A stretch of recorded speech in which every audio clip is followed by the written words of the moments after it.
사람이 바로 남자였습니다. 그 엄마는 아기를 차마 죽일 수가 없었습니다. 그래서 석 달 동안 몰래 키웠습니다. 그런데 더 이상 숨겨두지 못합니다. 그래서 아기를 갈대 상자에 넣고 갈대 사이에 두게 됩니다. 바로 그때 갈대 사이에 있는 그 갈대 상자를 바로의 딸 애굽의 공주가 그 갈대 상자를 보고 갈대 상자에 있는 아기를 꺼냅니다. 그 아기가 바로 모세였습니다. 모세는 이집트 왕궁에서 자라기 시작합니다. 모세는 이집트 황궁과 이집트의 모든 것을 배우면서 자랐지만 모세의 자기의 정체성은 분명했습니다. 나는 히브리 민족이다. 나는 이스라엘 민족이다. 이 정체성이 모세 안에는 있었습니다. 모세가 장성했을 때 밖에 나가보니까 이집트 사람이 이스라엘 사람을 때리고 있는 것을 보았습니다. 모세가 너무 화가 났습니다. 자기의 민족, 자기의 정체성이 살아났습니다. 그래서 이집트 사람을 죽입니다. 그리고 몰래 모래 속에 감춥니다. 이틀날이었습니다. 밖에 나가보니 이번에는 이스라엘 사람과 이스라엘 사람이 싸우고 있는 것입니다. 모세가 이야기합니다. 왜 같은 민족끼리 싸우느냐? 이렇게 이야기를 하자 이스라엘 사람들이 이야기합니다. 언제 내가 너를 재판관으로 삼았느냐? 네가 그저께는 이집트 사람을 죽였는데 이번에는 우리를 죽이려고 하느냐? 이렇게 이야기를 합니다. 모세는 자기가 죽인 것이 들통나서 모세가 이집트 사람이 죽인 것이 들통나서 모세는 미디안 강야, 사우디아라비아라고 하죠. 그 먼 쪽으로 도망을 갑니다. 그리고 40년이 지났습니다. 모세가 80살이 되었을 때 모세가 양을 치고 있었는데 떨기나무에 불이 붙어 있었습니다. 그런데 그 불이 사라지지 않는 것입니다. 모세가 이상하다. 왜 불이 붙었는데 떨기나무가 사라지지 않았을까? 가까이 가서 보니 바로 그때 하나님께서 모세를 부르십니다. 모세가 80살이 되었을 때 하나님의 모세를 찾아온 것입니다. 그리고 모세에게 이스라엘 백성들을 구해 오너라 이렇게 사명을 주십니다. 여러분 시편 90편 10절을 보시면 볼 수 있나요? 네, 시편 90편 10절에 보시면 우리의 연수가 70이요 강건하면 80이라도 그 연수의 자랑은 수고와 슬픔뿐이요 신속히 가니 우리가 날아가나이다 이렇게 돼 있습니다. 이것을 쓴 저자가 모세였습니다. 모세가 이런 얘기를 하는 거예요. 모세가 80살 때 하나님이 부르신 거예요. 하나님이 모세가 힘이 있을 때, 모세가 왕궁에 살았을 때, 모세가 이집트 백성을 죽일 때 그때 주님이 찾아오셔서 너가 이스라엘 백성들을 구해오너라 이렇게 말씀을 하신다면 그것은 말이 되지만 아무런 능력도 없는 아무런 힘도 없는 어떻게 보면 그 지팡이를 의지하면서 살아가는 그 모세 할아버지에게 찾아오셔서 이집트 백성을 구해오너라 이렇게 말씀하신 것은 이건 말도 안 되는 것이었습니다. 80살 때 거의 죽으려고 할 때 하나님은 모세를 찾아오십니다. 그러자 모세가 이야기합니다. 하나님, 이집트 사람이 당신의 이름이 무엇인지 물어본다면 당신 이름이 무엇입니까? 물어본다면 제가 뭐라고 대답을 해야 됩니까? 물어봅니다. 그러자 하나님이 이렇게 말씀하십니다. 우리 출애굽기 3장 14절 같이 한번 보겠습니다. 네,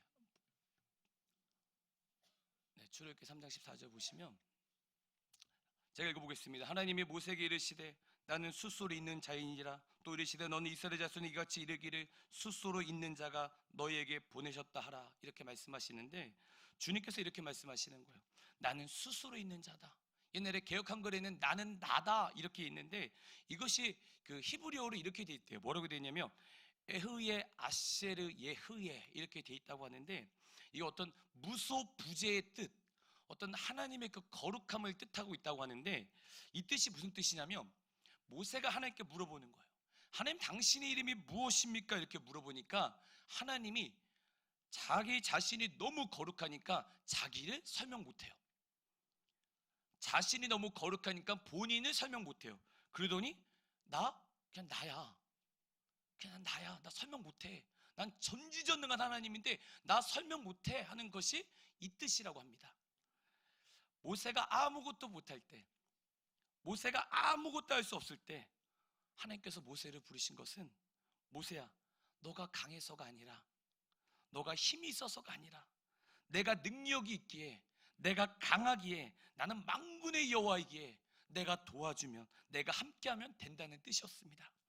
단지 너는 내 말을 듣고 순종하면 된다, 이런 뜻입니다. 여러분, 선생님도 혹시 교회 아이들 때문에 힘들지 않습니까? 내가 교사인데 내가 아무리 잘하려고 해도 아이들이 변화되지 않지 않습니까? 그래서 혹시 이렇게 아이들이 변화되지 않는데 교사를 포기하고 싶다, 그런 생각하시는 분 계십니까? 그런 생각을 중단하시고, 선생님들이 강해서, 여러분들이 강해서 아이들이 변하는 것이 아니라 하나님이 강하셔서 하나님이 아이들을 변화시키는 것입니다. 아니면 혹시 어떤 문제, 너무 힘든 것이, 너무 힘들게 하는 그런 문제가 있습니까? 그 문제, 그 상황, 하나님 나는 어떻게 하죠? 이렇게 생각하시는 분 계십니까? 여러분 변화 못하지만 주님이 그 문제를 개입하시면 그 문제는 변화가 되는 것입니다. 그래서 우리는 하나님께 순종만 하면 되는 것입니다. 그때 당시 이집트는 제국입니다. 거기서 이스라엘 백성들을 구해오는 것은 말도 안 되는 것입니다. 이 시대는 너무 어둡습니다. 세상이 너무 어둡습니다. 유럽 교회는 2%입니다. 2%, 3% 기독교인들. 그리고 미국은 8%입니다. 그리고 한국 교회 지금 2단까지 합쳐서 650만 명입니다. 반토막되었습니다. 20년 만에. 주일학교 예배를 드리는 것이 50%도 안 됩니다. 중고등부 학생들이 점점 예수님을 모르는 자들이 좀 더 많아지고, 학교에서 계속 진화론, 교회 와서 정말 하나님이 창조하셨습니까? 하면서 의문을 갖게 됩니다. 상처 한번 받으면 교회를 떠납니다. 이게 지금 한국교회입니다. 청년들 음란에 빠집니다. 술에 빠집니다. 교회 나옵니다. 하나님 인격적으로 만나지도 못합니다. 교회 나오는 것이 억지로, 어떤 고통 속에 있는 친구들도, 청년들도 있을 것입니다. 왜요? 하나님은 거룩하신 분이신데 내가 하나님과 교제가 없는데 어떻게 교회 와서 예배를 드릴 수 있겠습니까? 고통이에요. 이처럼 우리 한국교회 주일학교 청소년, 청년들이 부흥이 된다는 것은 말도 안 되는 것이에요. 그렇지만 주님은 모세에게 말씀하신 것처럼 주님은 우리에게도 말씀하십니다. 나는 나다. 에흐의 아셀에 의해 만군의 여호와다. 난 나다. 내가 반드시 부흥을 일으켜 주겠다. 나는 반드시 너희 한국교회에 부흥을 일으켜 주겠다. 내가 하면 되는 거다. 사람은 한국교회가 무너졌다고 얘기를 하는데, 아니, 내가 도와주면 한국교회 바로 선다. 나는 그런 능력이 있다 하시는 분이 예수님이시고 하나님이십니다. 마가복음 6장 46절에 보시면, PPT 보시나요? 네, 우리 같이 한 절씩 교독하겠습니다. 저부터 할게요. 마가복음 6장 45절부터 보겠습니다. 네, 안 되나요? 안 된대요. 제가 읽어볼게요. 예수께서 즉시 제자들을 재촉하사 자기를 무리를 보내는 동안에 배 타고 앞서 건너편 벳세다로 가게 하시고 무리를 작별하신 후에 기도하러 산으로 가시니라. 저물매 배는 바다 가운데 있고 예수께서는 홀로 무태에 계시다가 바람이 거스름으로 제자들이 힘겹게 노젓는 것을 보시고 밤 사격쯤에 바다 위로 걸어서 그들에게 오사 지나가려고 하시매 제자들이 그가 바다 위로 걸어오심을 보고 유령인가 하여 소리 지르니 그들이 다 예수를 보고 놀람이라. 이에 예수께서 곧 그들에게 말씀하여 이르시되 안심하라, 내니 두려워하지 말라 하시고, 이런 말씀이 있습니다. 바다를 예수님께서 건너오십니다. 그러자 제자들도 놀랍니다. 소리를 지릅니다.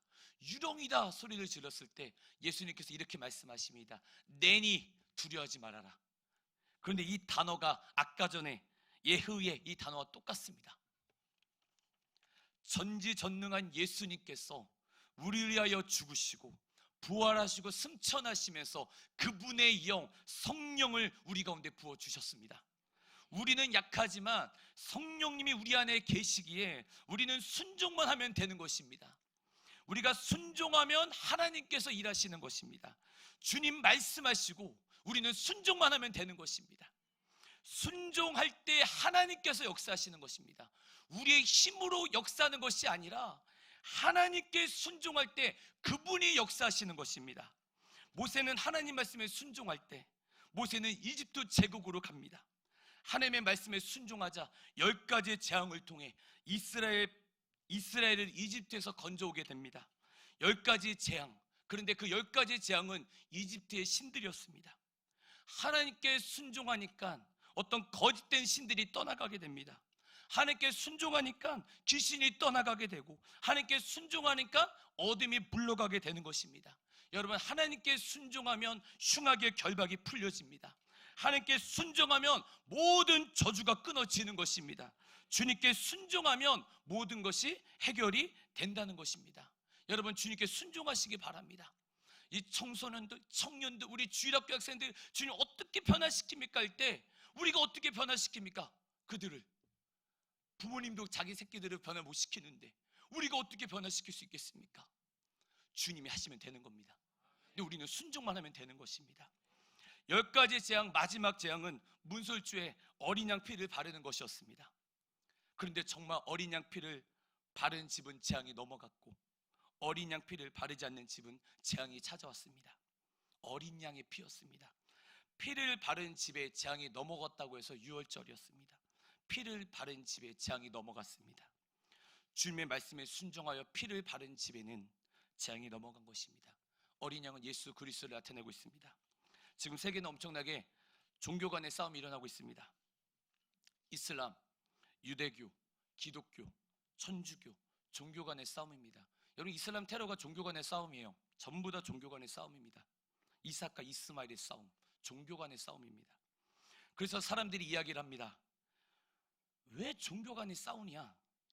아브라함에서 이삭이 나오지 않았느냐? 아브라함에서 이스마엘이 나오지 않았느냐? 이삭에서 유대교가 나왔고, 그 유대교에서 기독교가 나오지 않았느냐? 또 기독교에서 천주교, 개신교가 나온 거 아니냐? 그 아브라함의 아들 이스마엘에서 이슬람이 나온 것이 아니냐? 똑같은 하나님 아니시냐? 근데 왜 싸우냐? 우리가 싸울 필요가 없다면서 아브라함의 하나님이 다 똑같으니까 종교 간에 화해를 하자. 하나의 하나님을 믿으면 싸움이 없지 않느냐면서 하나의 하나님을 외치고 있는 것이 이 세계입니다. 우리 한번 픽피티 한번 볼까요, 여러분? 같이 한번 좀 띄워주세요. 네, 이게 여러분 옛날에 우리 혹시 아시다시피 마이클 잭슨이 불렀던 You Are the World라는 그 노래입니다. 근데 참 보세요, 여러분. 이게 지금 어떻게 돼 있냐면, 우리 한번 같이 한번 읽어볼까요? 읽어보겠습니다. 시작. 어떤 부름에 귀 기울일 때가 왔습니다. 세계가 하나로 뭉쳐야 할 때입니다. 어느 곳에서는 사람이 죽어가고 있어요. 삶의 손길을 불려줘야 할 때입니다. 좋죠? 모든 것 중에 가장 위대한 선물 말이에요. 우리는 매일매일 그냥 지나칠 수만은 없습니다. 누군가 어디에선가 곧 변화를 일으키려고 모른 채 하며 하나님의 위대한 앞에서 우리는 하나의 가족입니다. 당신이 진실을 알고 있듯이 지금 우리에게 필요한 건 사랑뿐이랍니다. 우리는 하나의 세계며 우리는 같은 하나님의 자손입니다. 우리는 함께 밝은 미래를 만들어갈 사람들입니다. 그러니까 진심으로 베풀어요. 좋아 보이죠? 보세요. 지금이야말로 우리의 삶을 구원할 기회입니다. 맞아요. 우리 함께 더 나은 세상을 만들어야 해요. 바로 당신과 내가 말이에요. 그들에게 여러분의 마음을 보내세요. 그들도 누군가 장시들을 걱정하고 있음을 알게 되고 그들의 삶이 보다 강해지고 자유로워질 테니까요. 넘겨주세요. 하나님께서 뭐라 했어요, 여러분? 하나님께서 돌이 빵으로 바뀌는 기적을 보여듯이 이제는 우리가 구원의 손길을 보내야 됩니다. 이런 거거든요. 아니요, 그 전이요. 네, 보세요, 여러분. 지금 보면 어떤 세계가 하나가 되라, 우리 하나님을 믿어라 이런 얘기를 하잖아요, 그렇죠? 근데 여기서 보세요. 하나님께서 돌이 빵으로 바뀌는 기적을 보여주듯이 이렇게 써져 있죠. 하나님께서 돌을 빵으로 바꾸신 적 있으십니까? 사탄이 바꾸라고 했잖아요, 그렇죠? 여러분, 이거 우리가 미혹에 조심해야 할 게 뭐냐면 이스마엘의 하나님이 아니라 이삭의 하나님이에요. 우리는 하나님께 갈 수 있는 방법이 뭐냐면 성모 마리아를 통해서 가는 것이 아니라, 이슬람을 통해서 가는 것이 아니라 하나님께 갈 수 있는 유일한 길은 예수 그리스도밖에 없어요. 여러분, 이것이 진리예요. 여러분, 자꾸 교황이 이슬람을 만나고 이런 얘기하고 있어요. 이런 뉴스 보세요. 맨날 이런 얘기 하잖아요. 우리 평화, 화해, 평화. 교회에서도 이런 얘기 그렇지만 WCC가 그런 거 아니겠습니까? 여러분, 우리는 외쳐야 됩니다. 어린 양의 피를 바른 자만 살아났다. 어린 양 예수 그리스도 외에는 구원이 없고 우리가 하나님께 나아갈 수 있는 길은 오직 예수 그리스도다. 예수님만이 우리의 진리이다. 우리는 믿고 선포해야 된다는 것입니다. 모세가 이집트에서 백성들을 끌고 나옵니다. 근데 갑자기 불기둥과 구름기둥이 이스라엘을 인도합니다. 저는 이것을 이렇게 적용해도 되지 않을까 생각을 합니다. 어린 양 예수 그리스도를 믿고 나부터는 성령의 인도하심을 따라가야 된다. 성령님이 우리를 이끄신다. 이렇게 말씀드리고 싶습니다. 구름기둥과 불기둥이 홍해로 이끕니다. 성령님이 우리를 이끄십니다. 그런데 이끄는데 정말 기가 막힌 곳을 이끕니다. 앞에는 홍해입니다. 뒤에는 군사들이 따라옵니다. 백성들이 난리가 났습니다. 근데 지금 누가 이끄신지 아십니까? 구름기둥과 불기둥이 인도를 했어요. 홍해 앞으로, 뒤에는 따라오게. 여러분, 예수님께서 강야에 시험 받으러 갔을 때 누가 강야로 인도하신지 아십니까? 성령께서 인도하셨어요. 성령님은 우리를 어려운 곳으로 인도하시는 분이세요. 아멘이죠? 성령님은 우리를 좋은 곳으로 인도하지 않으세요. 성령님은 우리를 강야 속으로 인도하세요. 그런데 그곳에서 하나님을 나타내시는 분이시죠. 우리를 막 죽음에까지 막 이끌어 가시잖아요. 그분은, 그쵸? 그리고 구호의 말 투아웃 때 역전하시는 분 아니십니까? 항상 그러시죠. 우리 주님은요. 그때 하나님께서 모세에게 말씀하십니다. 지팡이를 들고 손을 바다 위로 내밀어 그것이 갈라지게 하라고 하십니다. 말도 안 되는 것입니다. 바다 앞에서 지팡이를 들고 갈라지게 하라고 합니다. 여러분 혹시 동해안 가보셨습니까? 동해에서 지팡이를 들고 바다 앞에 이렇게 있으면 바다가 갈라집니까? 아무도 갈라지지 않죠. 말도 안 되는 거예요. 그런데 모세가 하나님의 말씀대로 하니 바다가 갈라지게 됩니다. 순종하니 바다가 갈라지게 되는 것입니다. 말도 안 되는 것이지만 주님 말씀한 대로 순종하면 되는 것입니다.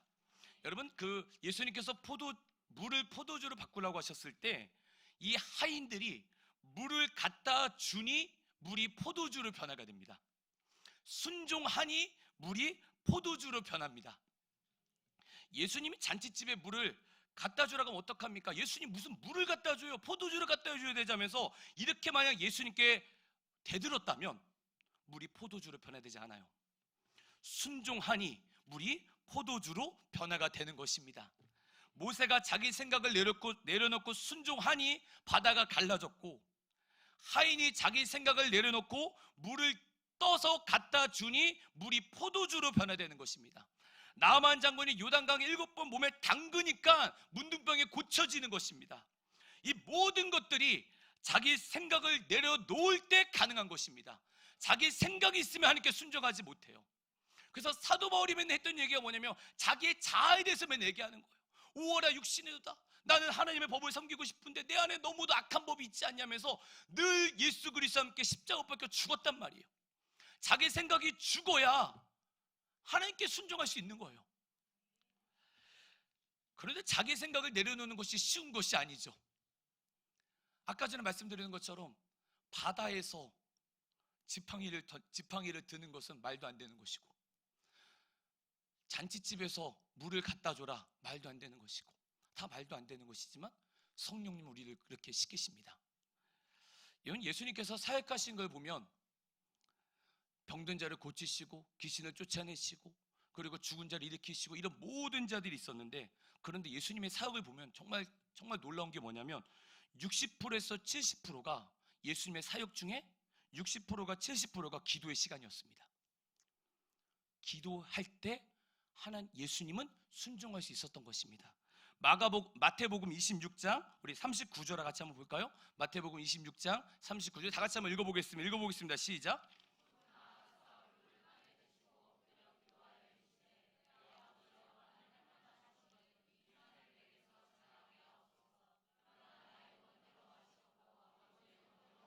네, 예수님께서 십자가에 지셨을 때 물론 예수님께서 십자가 지셨죠. 근데 예수님께서 만약에 기도하지 않으셨다면 어떻게 되셨을까요? 인간의 육신으로 오셨는데. 기도할 때 순종이 일어나는 것입니다. 여러분, 제자들을 보면요, 예수님의 제자들을 보면 성령을 받기 전과 성령을 받은 후에 차이점이 딱 하나가 있어요. 뭐냐면 성령을 받기 전에는 기도하지 않았던 사람이었어요. 예수님 말씀하시죠. 너희가 1시간도 깨어있지 못하느냐. 성령 받고 나서 베드로와 요한이 이런 얘기를 해요. 내가 기도와 말씀으로 전무하겠다. 성령을 받기 전과 성령을 받은 후에 달라진 것이 뭐냐면 기도의 사람이냐 기도하지 않는 사람이냐 이것입니다. 여러분, 우리가 강해서 역사하는 것이 아닙니다. 하나님께 기도할 때 하나님이 역사하시는 것입니다. 기도하면 주님께서 말씀하시고 바로 그때 우리는 순종하면 되는 것입니다. 순종할 때 주님은 역사하시는 것입니다. 우리 주교교사 선생님들, 내가 강해서 아이들이 변화되는 것 아닙니다. 아무리 이야기를 해도 아이들이 변화되지 않습니다. 그렇지 않습니까? 전 자녀가 없어서 몰라요. 아무것도 모릅니다. 네, 근데 제 조카들은 변화되지가 않아요. 그런데 우리 모든 자들이 하나님께 순종할 때 하나님이 그들을 변화시키는 거예요. 순종할 수 있는 것은 기도할 때 하나님께 순종할 수 있는 것이에요. 내 생각과 다르게요. 그런데 더 중요한 거, 이거보다도 한 차원 높게 말씀드리고 싶은 건 우리가 간절히 주님께 기도할 때, 그 문제를 놓고 정말 하나님께 정말 간절히 기도할 때, 초신자들은, 교회 오래 다니지 않는 그런 분들은 하나님께서 엄청나게 빨리 응답을 해주십니다. 그냥 기도하면 응답이 뚝뚝 떨어져요. 그래서 여러분, 기도할 때 내가 기도하니까 응답이 팍 떨어졌어, 이런 사람은 초신자예요. 왜냐하면 하나님이 기도할 때 그런 응답을 붙여주지 않으면 뭐야, 하나님 살아계셔 의심하니까 하나님이 막 급하니까 천사들을 동원시키죠. 맞지 않습니까? 그러니까 여러분, 막 기도 빨리 응답됐다 이런 말씀하지 마세요. 네. 그런데 예수님을 오래 믿으면 기도를 해도, 40일 작정 기도를 해도, 금식을 해도 주님께서 응답을 안 해주실 때가 있습니다. 제 경험입니다. 응답 안 해주십니다. 바로 그때 우리의 믿음이 있습니다. 주님, 그리 아니하실지라도, 하나님께서 내 기도 들어주지 아니하실지라도 주님은 찬양 받으실 분이십니다. 하나님이 우리를 변화시켜주지 않으실지라도 우리 그분은 찬양 받으실 분이십니다. 주님은 합당하신 분이십니다. 여러분, 그런 믿음을 가지시기 바랍니다. 그럴 때 하나님께서 여러분을 보시고 정말 착하다, 내 충성된 종아, 네가 정말 잘했구나, 이렇게 생각하실 겁니다. 우리 생수교회는 없을 줄 압니다. 그런데 기도 응답이 되지 않아가지고 나 하나님께 삐졌어, 나 하나님께 실망했어, 내가 이렇게 기도를 했는데 어떻게 하나님께서 들어오지 않으셔, 이렇게 생각하시면 혹시 계십니까? 그러지 마시기 바랍니다. 네, 하나님은 살아계십니다. 우리를 더 연단하셔서, 우리를 더 강하게 하셔서 우리가 더 하나님께 가까이 갈 수 있도록 만드시는 분이 주님이십니다. 여러분, 그래도 기도를 응답하지 않으셔도 여러분 기도하실 거죠? 하나님이 여러분 기도 응답하지 않으셔도 주님이 살아계신 하나님이시죠? 제가 간증 하나 하고 마치도록 하겠습니다. 제가 아까 전에 얘기했던 것처럼 제가 정말 하나님께 한 5시간, 6시간, 40일 동안 기도를 했습니다. 3일간 금식 기도하고 별게 정말로 비가 오나 더우나 하나님께 정말 열심히 기도를 했습니다. 하나님이 들어주시지 않았습니다. 하나님은 내 기도를 들으시지 않으셨습니다. 그때 제가 마음이 얼마나 아팠냐면 주님 그러는데 그때 제가 자동차에서 그래도 주님은 찬양받으시길 분이십니다, 이런 고백이 나오더라고요. 제 고백인지 성령의 고백인지 모르겠지만 그런 고백이 나오더라고요. 우리 주님은 위대하십니다. 우리 주님은 살아계십니다. 우리의 기도를 들어주지 않으실지라도 주님은 역사하시는 분이시고 그분을 높이시고 그분을 찬양하는 여러분이 되기 주의 이름으로 축원합니다. 우리 기도하겠습니다. 하나님 감사합니다. 하나님, 내니 두려워하지 말아라 말씀하신 예수님께서 우리와 함께 하십니다. 성령 하나님, 우리를 붙들어 주시고 우리를 인도하여 주시옵소서. 감사하며 예수님 이름으로 감사하며 기도드렸습니다. 아멘.